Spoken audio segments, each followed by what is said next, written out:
मेरे प्रिय विद्यार्थियों, प्रीमियर आधार आईएएस में आपका हार्दिक स्वागत है।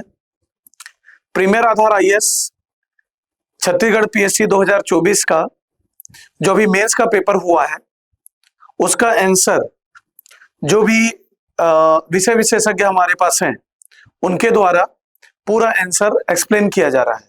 और इसी कड़ी में मैं बी साहू सर आपके लिए संविधान का जो आंसर लिखने का तरीका है उस पर चर्चा करने वाला हूं। तो आइए शुरू करते हैं। सीजीपीएससी मेंस 2024 पेपर 3 कॉन्स्टिट्यूशन के जो सवाल है उसमें 2 नंबर का पहला सवाल पूछा गया था, भारत सरकार अधिनियम 1935 की आलोचना के प्रमुख आधार क्या है। तो इसमें आंसर जो लिखना था वो आपको मैं बता दूं कि प्रांतीय स्वायत्तता के बावजूद गवर्नर जनरल की वीटो शक्ति यथावत बनी रही और इस पॉइंट को लेकर के 1935 के अधिनियम की आलोचना की जाती है। इसके साथ ही पृथक निर्वाचन अधिकार के विस्तार से धार्मिक और सामाजिक मतभेद बढ़े, यह भी एक आलोचना का बिंदु था। और साथ ही अखिल भारतीय महासंघ बनाने की बात कही गई, लेकिन चूंकि प्रिंसली स्टेट देशी रियासतों का समर्थन नहीं मिला इसीलिए संघ अस्तित्व में नहीं आया और यह भी एक आलोचना का क्या था, बिंदु था। इसके अलावा भी बहुत सारे आलोचना के बिंदु है जो हम क्लासरूम प्रोग्राम में बताते हैं, लेकिन चूंकि ये छोटा क्वेश्चन आंसर था और 2 नंबर में ही सवाल पूछा गया था और 30 शब्द लिखने थे तो 3 लाइन में ये आंसर समाप्त हो जाता है। इसलिए जो महत्वपूर्ण बिंदु है उसी को उठा करके आपको आंसर में मेंशन करना था। ठीक है। इसी तरह संपत्ति के अधिकार के वर्तमान स्वरूप क्या है, हालांकि इसका 3 लाइन लिखना था लेकिन थोड़ा सा बड़ा लिख दिया गया है ताकि एक आध 2 लाइन ज्यादा कम चल जाता है। ठीक है ना। तो संपत्ति का अधिकार जिसे पहले मौलिक अधिकार माना जाता था, आप जान रहे होंगे, आज भारतीय संविधान के अनुच्छेद 301 300 क के तहत उसको कानूनी अधिकार या विधिक अधिकार बना दिया गया। इसका मतलब यह है कि किसी व्यक्ति को कानून के अधिकार के बिना उसकी संपत्ति से वंचित नहीं किया जा सकता। तो कानून के अधिकार के तहत तो संपत्ति से वंचित किया जा सकता है, इसीलिए विधायिका कानून बना करके आपकी संपत्ति को अर्जित कर सकती है, लेकिन पहले नहीं कर सकती थी जब वो कहां पर था, मौलिक अधिकार में। इसीलिए क्या किया गया कि 1978 में 44वां संविधान संशोधन करके संपत्ति के अधिकार को मूल अधिकार से हटा दिए और उसको एक कानूनी अधिकार या विधिक अधिकार बना दिए। कहां पर डाल दिए, 300A में। उसी प्रकार जो अनुच्छेद 19(1)(f) है उसका संबंध और अनुच्छेद 31 का संबंध भी किससे था, संपत्ति के अधिकार से। तो आपके आंसर में देखिए वर्तमान स्थिति को पूछा था तो वर्तमान स्थिति इस प्रकार से आपको बताना चाहिए था। ठीक है। इंग्लिश मीडियम वाले होंगे तो इसका इंग्लिश में भी आंसर डाल दिया गया है, आप व्हाट्सएप या टेलीग्राम चैनल के माध्यम से इसको प्राप्त कर सकते हैं। और एक सवाल जो अजीब टाइप का, अटपटा सवाल टाइप का लगता है, ग्राम सभा के अप्रभावी कार्य कारण के कारणों की परिगणना कीजिए। अजीब टाइप का सवाल है, लेकिन इसमें सिंप्लीफाई करें तो सीधा सीधा पूछ रहा है कि ग्राम सभा के अप्रभावी कार्य के कारणों की विवेचना कीजिए। मतलब ग्राम सभा अपना कार्य प्रभावी रूप से क्यों नहीं कर पाता, इसके पीछे कुछ कारण है। जैसे यहां पर देखिए, जागरूकता की कमी, सक्रिय भागीदारी की कमी, महिलाओं की कम भागीदारी और सबसे इंपॉर्टेंट जो है वो क्या है, भ्रष्टाचार। और इन कारणों से ग्राम सभा क्या हो गया है, अप्रभावी हो गया है। लेकिन मात्र 3 लाइन लिखना था, इसीलिए मैं अभी आंसर में आपको कुछ ज्यादा बता दे रहा हूं ताकि आप अगर कोई पॉइंट मिस भी कर दें तो कम से कम आपका 3 लाइन आप लिखने के योग्य हो जाए। जैसे सक्रिय भागीदारी की कमी, तो भागीदारी ही कम होता है ग्राम सभा में लोगों का। महिलाओं की कम भागीदारी, महिलाओं को 50% आरक्षण मिला हुआ है, ठीक है, फिर भी जो सरपंच पति है वही जाके काम करते हैं, ये एक विशेष कारण है। और दूसरा कि लोगों का एक आदत बन गया है क्या चीज का, भ्रष्टाचार का, जिसकी वजह से ग्राम सभाएं सफल नहीं हो पा रही है। और साथ ही ग्राम सभा की नियमित बैठकें भी नहीं हो रही है, लेकिन नियम में तो लिखा हुआ है कि नियमित बैठकें होनी चाहिए, लेकिन उसको भी गंभीरता से पालन नहीं किया जाता। और ग्राम सभा के कार्य और शक्तियां भी स्पष्ट रूप से लोगों को पता नहीं है। मतलब जो ग्राम सभा होता है वो आम लोगों का सभा है, लेकिन आम इंसान को पता ही नहीं है कि उनकी शक्तियां और कार्य क्या है, इसीलिए भी ग्राम सभा प्रभावी रूप से कार्य नहीं कर पाता। ठीक है। इंग्लिश मीडियम के होंगे तो उनके लिए ये पूरा इंग्लिश में भी है ना, हमने व्यवस्था कर दी है। और हमारे यहाँ इंग्लिश मीडियम का सेपरेट बैच भी चलता है शाम को, जो प्री प्लस मेंस चल रहा है। ठीक है। स्पष्ट कीजिए कि भारतीय संविधान की प्रस्तावना भारत के संविधान का प्रवेश द्वार या उसकी क्या है, आत्मा है। लेकिन केवल 4 नंबर का दिया हुआ है, यानी कि लगभग आपको 60 शब्द में लिखना है, यानी कि 6 से 7 लाइन आप लिखेंगे तो आंसर खत्म हो जाएगा। लेकिन मैंने कुछ ज्यादा ही कंटेंट डाल दिया है ताकि आपको इसको पढ़ के समझने में दिक्कत ना हो, वरना आंसर तो यहीं पर खत्म कर सकते थे। देखिए क्या लिखे हैं। प्रस्तावना को संविधान की आत्मा इसलिए कहा जाता है क्योंकि यह संविधान के मूल सिद्धांतों और मूल्यों को दर्शाता है। यह संविधान के बाकी हिस्सों के लिए एक मार्गदर्शक के रूप में कार्य करता है और यह सुनिश्चित करता है कि सभी कानून और नीतियां इन सिद्धांतों के क्या हो, अनुरूप हो। प्रस्तावना संविधान का सबसे महत्वपूर्ण हिस्सा है क्योंकि यह संविधान के मूल उद्देश्य और आकांक्षाओं को दर्शाता है। यह सुनिश्चित करता है कि भारत एक ऐसा देश है जो सभी नागरिकों के लिए समानता, न्याय, स्वतंत्रता प्रदान करता है। और यहाँ कुछ कारण मैं आपको बता दिया हूं जिससे ये प्रूव कर सके कि यह संविधान की क्या है, आत्मा है। देखना चाहे तो देख सकते हैं। यह संविधान के मूल सिद्धांतों को परिभाषित करता है। प्रस्तावना भारत की राजनीतिक, सामाजिक और आर्थिक व्यवस्था के मूल सिद्धांतों को निर्धारित करता है। यह भारत को संप्रभु, समाजवादी, धर्मनिरपेक्ष, लोकतंत्रात्मक गणराज्य घोषित करता है तथा न्याय, स्वतंत्रता, समानता, बंधुत्व जैसे मूल्यों को भी क्या करता है, स्थापित करता है। कुल मिला के कहने का मतलब यह है कि भारत का जो आपका संविधान का प्रस्तावना है वो भारतीय दर्शन को मूर्त रूप देने वाली एक अभिव्यक्ति है। तो हर व्यक्ति का अपना एक दर्शन होता है, भारतीय संविधान का भी एक दर्शन है। तो प्रस्तावना को पढ़ते ही आपको पूरा दर्शन समझ में आ जाता है। इसीलिए भारतीय संविधान के प्रस्तावना को भारतीय संविधान की आत्मा या क्या कहा गया है, प्रवेश द्वार कहा गया है। फिर भी कुछ कंटेंट में जानबूझ के डाल दिया हूं ताकि आप इसको अच्छे से लिख सको। जैसे यह नागरिकों के अधिकारों की रक्षा करता है। प्रस्तावना सभी नागरिकों के लिए एक मौलिक अधिकार की गारंटी देता है। यह सुनिश्चित करता है कि सभी नागरिकों को समान व्यवहार और अवसर प्राप्त हो।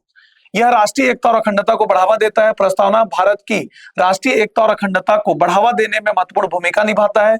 यह सभी नागरिकों को एकजुट करता है और उन्हें एक राष्ट्र के रूप में कार्य करने के लिए क्या करता है, प्रेरित करता है। जैसा कि मैंने आपको बताया कि प्रस्तावना संविधान का सबसे महत्वपूर्ण हिस्सा है क्योंकि यह संविधान के मूल उद्देश्यों और आकांक्षाओं को क्या करता है, दर्शाता है। यानी कि ये जो प्रस्तावना है ये भारतीय संविधान के दर्शन को मूर्त रूप देने वाली क्या है, अभिव्यक्ति है। ऐसा करते हुए आपको आंसर लिखना था। इंग्लिश मीडियम के हैं तो भी आपको कोई दिक्कत वाली बात नहीं है। अब 8 नंबर का सवाल है, ठीक है, और आपको 100 शब्दों में लिखना है। और सब संविधान के आधारभूत ढांचे की अवधारणा को स्पष्ट कीजिए।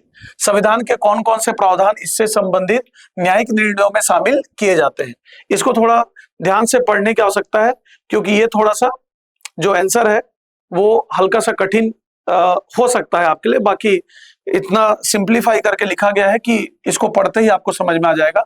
संविधान की आधारभूत संरचना का तात्पर्य क्या है? संविधान में निहित उन प्रावधानों से है जो संविधान और भारतीय राजनीतिक और लोकतांत्रिक आदर्शों को प्रस्तुत करता है। इन प्रावधानों को संविधान में संशोधन के द्वारा भी नहीं हटाया जा सकता है। क्यों? क्योंकि आधारभूत संरचना है। तो जब पूछा जाता है सर्वोच्च न्यायालय को कि आधारभूत संरचना क्या है, तो सर्वोच्च न्यायालय बताता नहीं है, लेकिन संविधान का अंतिम रूप से व्याख्या करने का अधिकार तो किसको है? सुप्रीम कोर्ट को है। इसलिए जब सुप्रीम कोर्ट को पूछा जाता है कि आधारभूत संरचना क्या है तो वो बताने से इनकार कर देता है ना। तो मुझे हमेशा ये लगता है कि हसीनों को आते हैं क्या क्या बहाने, खुदा भी ना जाने तो हम कैसे जाने। तो आधारभूत संरचना क्या है ये कोई नहीं जानता, केवल कौन जानता है? Supreme court. ठीक है। वस्तुतः यह संविधान, यह प्रावधान अपने आप में इतना महत्वपूर्ण है कि इसमें नकारात्मक बदलाव से संविधान का सार तत्व जो जनमानस के विकास के लिए आवश्यक है नकारात्मक रूप से क्या हो जाएगा? प्रभावित हो जाएगा। यद्यपि संविधान में आधारभूत ढांचा वस्तुनिष्ठ रूप से उल्लेखित नहीं है, सही बात है, मैं आपको बताया ही कि इसको कोई नहीं जानता, केवल कौन जानता है? Supreme court. किंतु न्यायालय के विभिन्न वादों के निर्णयों के माध्यम से इसे स्पष्ट समझा जा सकता है। यही तो क्वेश्चन में पूछा गया है कि न्यायिक निर्णयों में कौन कौन से न्यायिक निर्णय किए गए हैं, समझाइए। तो आंसर में आगे की तरफ उसको बताया गया है। भारत में संविधान के आधारभूत संरचना के सिद्धांत को केशवानंद भारती मामले से जोड़कर देखा जा सकता है।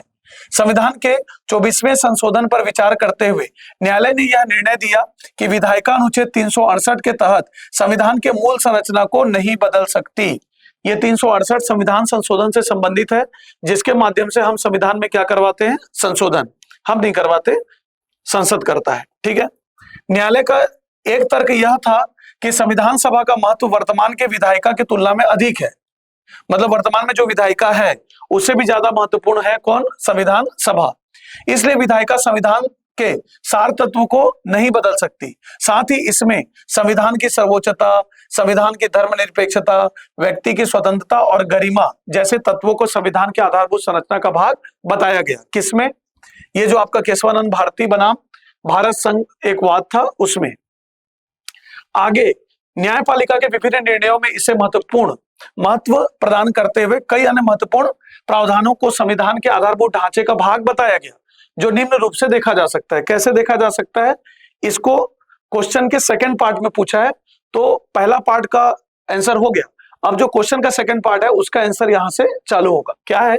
इंदिरा गांधी मामले में न्यायिक समीक्षा और स्वतंत्रता और निष्पक्ष चुनाव को संविधान के आधारभूत और संरचना का भाग माना गया। मिनर्वा मिल्स मामले में न्यायिक समीक्षा जो आर्टिकल 13 में है ना, जिसको जुडिशियल रिव्यू कहते हैं, के अलावा मौलिक अधिकारों फंडामेंटल राइट तथा नीति निर्देशक सिद्धांतों डीपीएसपी के बीच संतुलन को संविधान के आधारभूत ढांचे का भाग माना गया है। कौन से बात में? मिनर्वा मिल्स में। उसी प्रकार सेंट्रल कोलफील्ड मामले में न्याय तक प्रभावी पहुंच, भाम जी मामले में कल्याणकारी राज्य की अवधारणा तथा इंदिरा साहनी मामले में कानून के शासन को आधारभूत ढांचे का भाग माना गया है। ठीक है, तो उदाहरण देने के लिए बोला था, तो ये सारे उदाहरण आप एक एक लाइन में लिख सकते थे। आधारभूत ढांचे के निर्णय में एसआर बॉम्बे मामले एक मील का पत्थर साबित हुआ है। इसमें न्यायालय ने संघवाद, लोकतंत्र, राष्ट्र की एकता, अखंडता और सामाजिक न्याय जैसी अवधारणा को महत्व प्रदान किया है। अब आखिरी में निष्कर्ष थोड़ा सा लिखना है कि वास्तव में संविधान में आधारभूत और संरचना का स्पष्ट नहीं किए जाने के कारण इसका निर्धारण न्यायपालिका के विवेक पर ही निर्भर करता है। बताया था आपको कि केवल न्यायपालिका ही जानता है कि आधारभूत संरचना क्या है।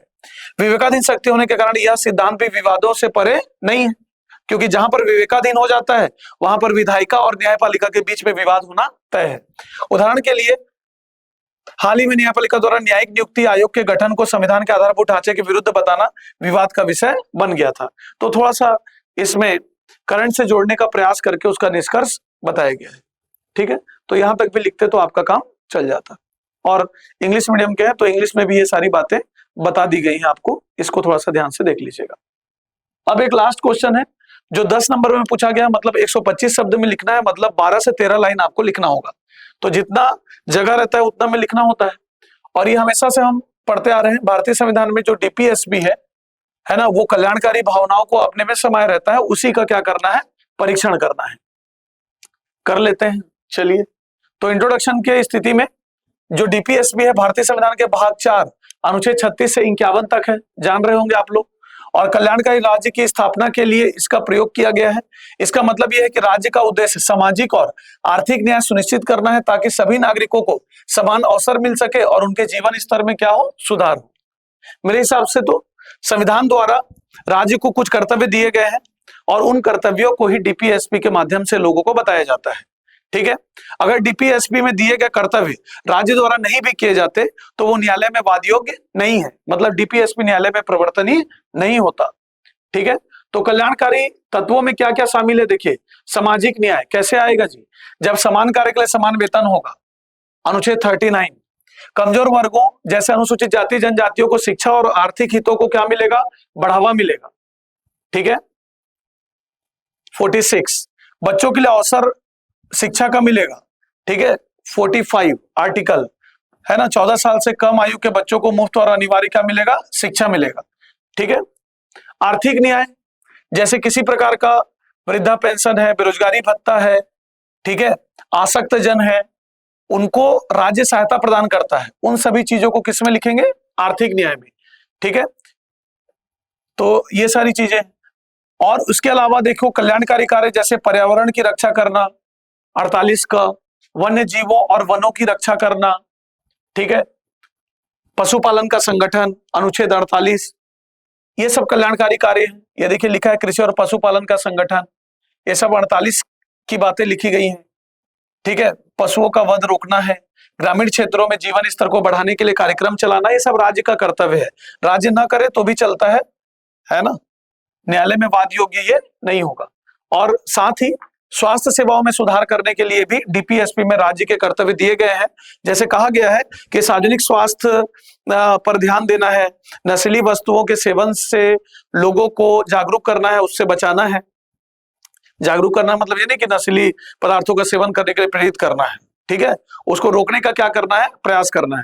तो कई बार क्लास में पढ़ाते समय बच्चे बोलते भी हैं कि सर सरकार खुद ही तो इसका मतलब प्रचार करता है और उसको बेचता है। लेकिन मैं हमेशा ये कहता हूं कि अच्छे से बॉटल को देखा करो, नीचे लिखा रहता है कि यह स्वास्थ्य के लिए क्या है जी, हानिकारक है, लेकिन छोटा लिखा रहता है, दिखता नहीं है।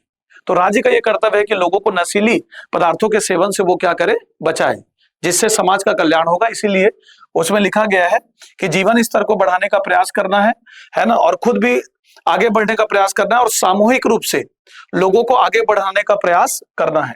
यह सब कहां पर लिखा है जी, डीपीएसपी में, ठीक है। तो संविधान से पूछे गए ये इतने सवाल थे और बहुत आसान सवाल थे मेरे हिसाब से, और ये प्रीलिम्स का तैयारी करने वाले भी इसको आसानी से बना सकते थे जो पढ़ते हैं। लेकिन कभी कभी क्या होता है कि जैसे लिखा रहता है कि प्रस्तावना भारतीय संविधान की आत्मा है, ठीक है, ये प्री और व्यापम का एक स्टेटमेंट है। उस स्टेटमेंट को क्वेश्चन बना देने से कैसे आत्मा है इसको आपको सिद्ध करना होता है। तो ये सारा पीडीएफ में दिया हुआ है, एक बार आप लोग पढ़ लीजिएगा। तो मैं उम्मीद करता हूं कि जिन लोग अभी मेंस दिए होंगे, है ना, वो मेरे इस आंसर से सहमत होंगे और संतुष्ट होंगे। और अगर असहमत होंगे तो भी कोई दिक्कत वाली बात नहीं है, क्योंकि ये ऑब्जेक्टिव नहीं है, ये सब्जेक्टिव है और हर इंसान का लिखने का तरीका अलग होता है, ठीक है। और लिखने के लिए इतनी सारी चीजें हैं कि जगह कम पड़ जाएगा, ठीक है। तो हमने एक प्रयास बस किया है, इस प्रयास से आप खुश भी हो सकते हैं और दुखी भी हो सकते हैं, ठीक है। लेकिन मैंने अपना पूरा प्रयास किया और इसको बनाने का प्रयास करके आपके सामने इसको प्रस्तुत किया हूं। बाकी दूसरे वीडियो में मैं फिर और बाकी आंसर लेकर के आऊंगा। आज के लिए इतना ही। जय हिंद, जय भारत, जय छत्तीसगढ़। डियर व्यूअर्स, अपने एग्जाम की तैयारी को और बेहतर करने के लिए हमारे चैनल को लाइक, शेयर और सब्सक्राइब करना न भूलें।